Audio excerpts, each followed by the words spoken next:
Friends, welcome back to my channel. आज मैं आपके लिए न्यू डिजाइन लेकर आई हूँ। चलिए इस डिजाइन पर बात करते हैं। चेन स्टिच हाथ की कढ़ाई का एक बहुत ही सुंदर और लोकप्रिय टांका है। इसे चेन स्टिच इसलिए कहा जाता है क्योंकि इसके टांके एक दूसरे से जुड़कर चेन जंजीर जैसी आकृति बनाते हैं। चेन स्टिच बनाने के लिए सबसे पहले मैं सुई को कपड़े के नीचे से ऊपर निकालती हूँ। फिर उसी स्थान पर सुई को वापस डालकर थोड़ी दूरी आगे निकालती हूँ और धागे को सुई के नीचे रखती हूँ। धागा खींचने पर एक लूप बन जाता है। इसी प्रक्रिया को बार बार दोहराने से चेन जैसी सुंदर आकृति बनती जाती है। अंत में आखिरी लूप को एक छोटे सीधे टांके से लॉक कर दिया जाता है। चेन स्टिच करते समय यह ध्यान रखना चाहिए कि सभी लूप एक समान आकार के हों और धागे का तनाव टेंशन बराबर रहे। इससे डिजाइन साफ, सुंदर और प्रोफेशनल दिखाई देता है। यह स्टिच पूरे डिजाइन का मुख्य आकर्षण है। यह स्टिच मजबूत होने के साथ साथ टिकाऊ भी होती है। गहरा नीला रंग डिजाइन को गहराई और सुंदरता देता है। यह रंग अन्य रंगों के साथ बहुत अच्छा मेल खाता है। अब मैं अपने डिजाइन में उपयोग किए गए हल्के नीले रंग के बैक स्टिच के बारे में बताऊंगी। बैक स्टिच बनाने के लिए पहले सुई को कपड़े के नीचे से ऊपर निकालते हैं, फिर सुई को पीछे वाले बिंदु में डालकर आगे थोड़ी दूरी पर निकालते हैं। इसी प्रक्रिया को दोहराने से एक सीधी और लगातार लाइन बन जाती है। नेक्स्ट एम्ब्रॉयडरी को हाफ चेन स्टिच कहा जाता है। हाफ चेन स्टिच बनाने के लिए सबसे पहले सुई को कपड़े के नीचे से ऊपर निकाला जाता है, फिर उसी स्थान पर सुई को वापस डालकर थोड़ी दूरी आगे निकाला जाता है और धागे को सुई के नीचे रखा जाता है। धागा खींचने पर आधी चेन जैसी आकृति बन जाती है। इसके बाद उस लूप को एक छोटे सीधे टांके से सुरक्षित किया जाता है। इसी प्रक्रिया को बार बार दोहराकर पूरी लाइन तैयार की जाती है। इस स्टिच को बनाते समय यह ध्यान रखना बहुत आवश्यक है कि सभी हाफ चेन एक समान आकार की हों। यदि किसी एक लूप का आकार बड़ा या छोटा हो जाए तो पूरा डिजाइन असमान दिखाई देता है। धागे का तनाव भी समान होना चाहिए ताकि कपड़ा न सिकुड़े और स्टिच साफ दिखाई दे। मेरे डिजाइन में पर्पल रंग का चयन इसलिए किया गया है क्योंकि यह गहरे नीले और हल्के नीले रंग के साथ बहुत सुंदर कंट्रास्ट बनाता है। तीनों रंग मिलकर नेक डिजाइन को आकर्षक और संतुलित रूप देते हैं। इस स्टिच की सबसे बड़ी विशेषता यह है कि यह देखने में बहुत सुंदर होती है, बनाना आसान होता है और कपड़े पर उभरा हुआ प्रभाव रेज्ड इफेक्ट देती है। इसलिए इसे सजावटी कढ़ाई में बहुत पसंद किया जाता है। इस स्टिच के कारण डिजाइन में एक अलग बनावट, टेक्सचर और सुंदरता दिखाई देती है। यह पूरे नेक डिजाइन को आकर्षक और संतुलित बनाती है। यह स्टिच कपड़ों को पारंपरिक और आकर्षक लुक देती है। तो देखिए, हमारा डिजाइन कंप्लीट हो चुका। अब हल्के नीले रंग की फ्लाई स्टिच के बारे में बताऊंगी। फ्लाई स्टिच बनाने के लिए सबसे पहले सुई को कपड़े के नीचे से ऊपर निकाला जाता है, फिर सुई को थोड़ी दूरी पर वापस डालकर बीच में निकाला जाता है, जिससे धागे का एक वी आकार बनता है। इसके बाद इस लूप को नीचे की ओर एक छोटे सीधे टांके से सुरक्षित किया जाता है। इसी प्रक्रिया को दोहराकर पूरी लाइन तैयार की जाती है। फ्लाई स्टिच करते समय यह ध्यान रखना चाहिए कि सभी स्टिच एक समान आकार और समान दूरी पर हों। धागे का तनाव भी बराबर होना चाहिए ताकि डिजाइन साफ, सुंदर और प्रोफेशनल दिखाई दे। फ्लाई स्टिच का उपयोग कुर्ती, ब्लाउज, साड़ी, दुपट्टा, टेबल कवर, कुशन कवर और अन्य सजावटी वस्त्रों पर भी किया जाता है। यह स्टिच डिजाइन में हल्का उभरा हुआ प्रभाव देती है और उसकी सुंदरता को कई गुना बढ़ा देती है। इसका आकार अंग्रेजी अक्षर वाई या खुले पंखों जैसा दिखाई देता है। इसी कारण इसे फ्लाई स्टिच कहा जाता है। फ्लाई स्टिच का उपयोग नेक डिजाइन की बाहरी घुमावदार लाइन बनाने के लिए किया गया है। यह स्टिच पूरे डिजाइन को एक सुंदर बॉर्डर देती है।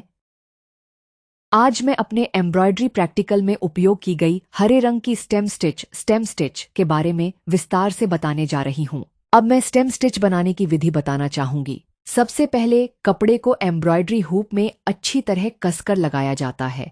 उसके बाद सुई में हरे रंग का धागा डालते हैं। पहले सुई को कपड़े के नीचे से ऊपर निकाला जाता है, फिर लगभग 3 से 4 मिलीमीटर आगे सुई डालकर बीच में निकाला जाता है। हर नया टांका पिछले टांके के बीच से निकलता है और धागा हमेशा एक ही दिशा में रखा जाता है। इसी प्रक्रिया को बार बार दोहराने से एक सुंदर, मुलायम और लगातार रेखा बनती है, जिसे स्टेम स्टिच कहते हैं। स्टेम स्टिच करते समय कुछ महत्वपूर्ण बातों का ध्यान रखना बहुत आवश्यक है। सबसे पहले सभी टांकों की लंबाई समान होनी चाहिए। दूसरा, धागे का तनाव न बहुत अधिक होना चाहिए और न बहुत कम। यदि धागा अधिक कसा होगा तो कपड़ा सिकुड़ जाएगा और यदि ढीला होगा तो स्टिच साफ नहीं दिखाई देगी। तीसरा, सुई हमेशा एक ही दिशा में चलानी चाहिए ताकि पूरी लाइन एक जैसी दिखाई दे। मेरे बनाए हुए नेक डिजाइन में मैंने ऑरेंज रंग की फ्रेंच नॉट का उपयोग फूलों की छोटी कलियों, फ्लावर बर्ड्स और सजावटी बिंदुओं के रूप में किया है। यह छोटे आकार की होने के बावजूद पूरे डिजाइन का आकर्षण बढ़ाती है। यदि फ्रेंच नॉट न बनाई जाए तो फूलों के आसपास खालीपन महसूस होगा।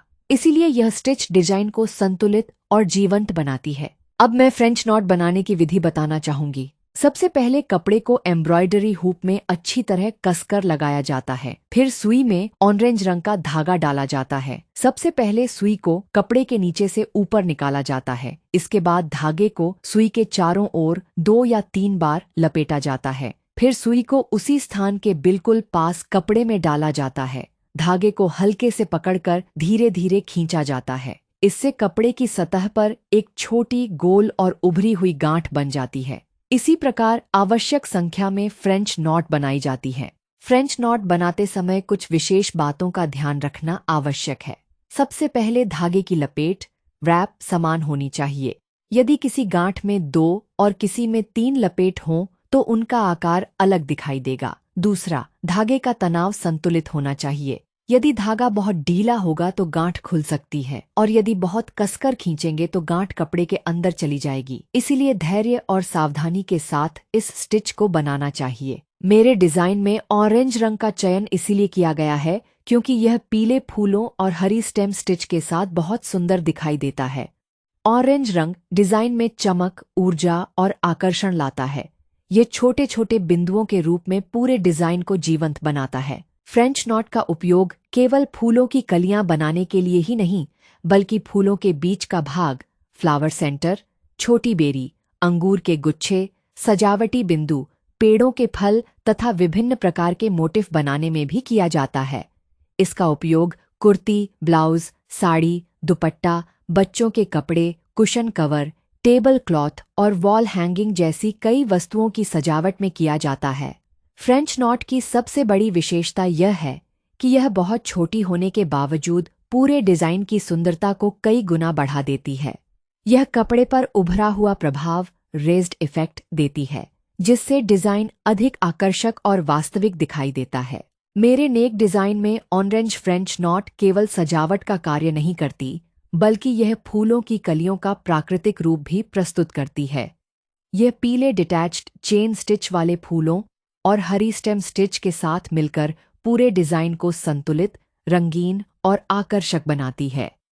पीले रंग की डिटैच्ड चेन स्टिच, जिसे लेजी डेजी स्टिच भी कहा जाता है, के बारे में विस्तार से बताने जा रही हूँ। सबसे पहले कपड़े को एम्ब्रॉयडरी हुक में अच्छी तरह कसकर लगाया जाता है।